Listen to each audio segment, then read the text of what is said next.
కొత్తగూడెంలో నిర్వహించిన ఎన్నికల ప్రచార సభలో సీఎం రేవంత్ రెడ్డి మాట్లాడారు. కేంద్రంలో బీజేపీ చేస్తున్న అన్ని చట్టాలకు బీఆర్ఎస్ మద్దతు ఇస్తుంది. అలాగే కాంగ్రెస్ ను అడ్డుకునేందుకు ఆ రెండు పార్టీలు కలిసి కుట్రలు చేస్తున్నారని ఆయన ఆరోపించారు.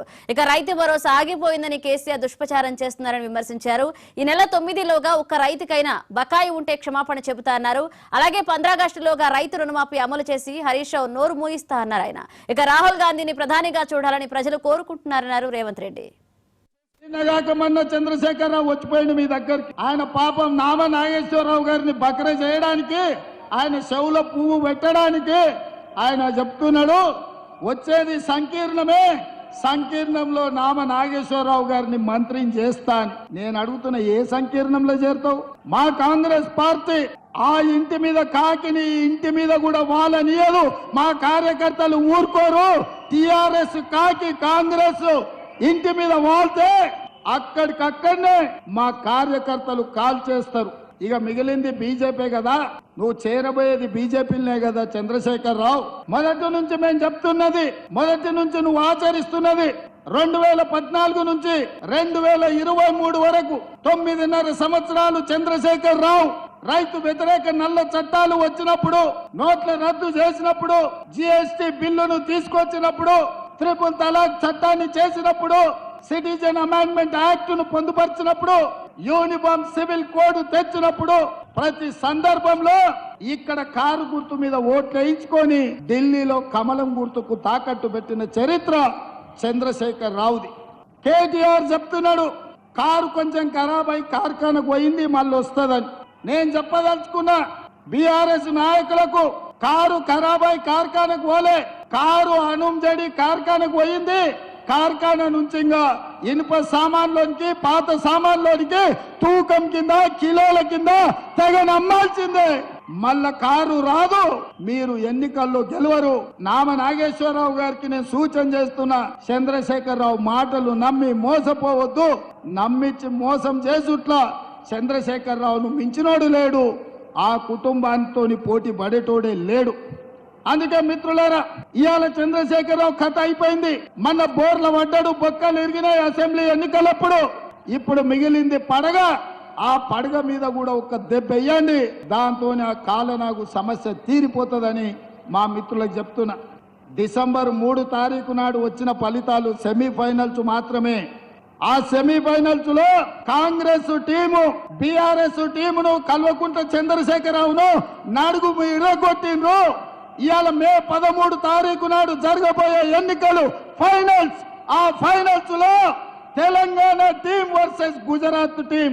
ఆ టీం కు నరేంద్ర మోడీ నాయకత్వం వహిస్తే, తెలంగాణ టీం కు రాహుల్ గాంధీ గారు నాయకత్వం వహించబోతున్నారు.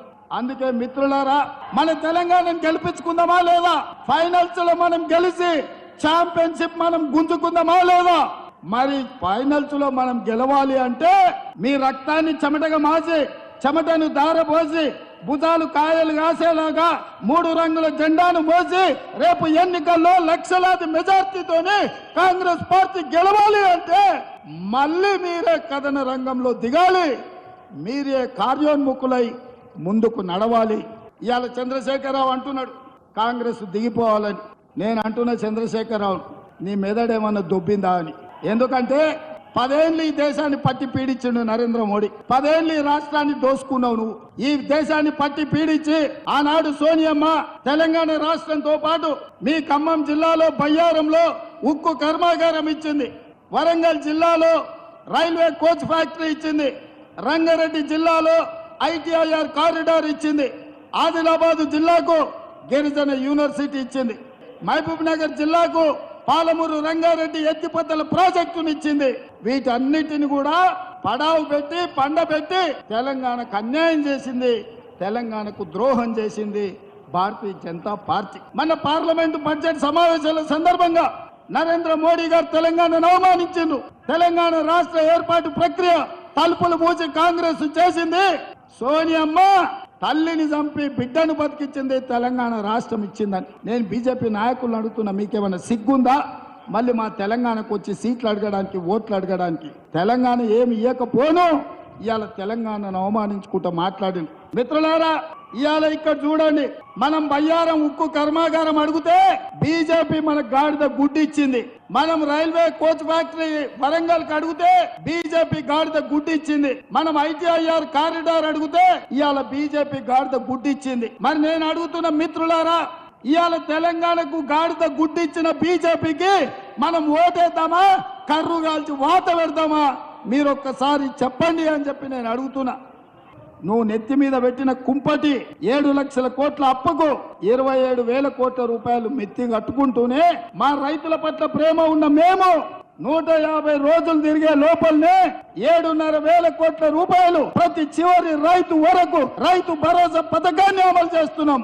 ఈ సన్నాసి సోయి లేకుండా వచ్చి కేసీఆర్ దిగిపోయిండు, రైతు భరోసా ఆగిపోయింది అంటాడు. వస్తావా నువ్వు?